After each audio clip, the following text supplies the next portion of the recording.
আসসালামু আলাইকুম, hello guys. আজকে আপনাদের দেখাবো তরমুজ দিয়ে দুইটা রেসিপি।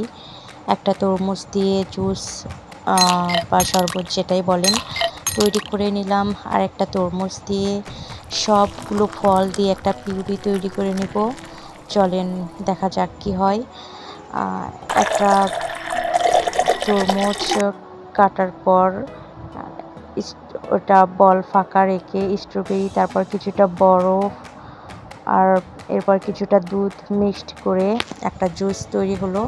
তারপর আনার, ডালিম বা বেদানা যেটাই বলেন একটা পুরোটা নিয়ে, তারপর একটা কলা কুচি কুচি করে কেটে, এরপর একটা স্ট্রবেরি মানে কয়েকটা স্ট্রবেরি, এরপর চেরি, কালোজাম, পেয়ারা কুচি,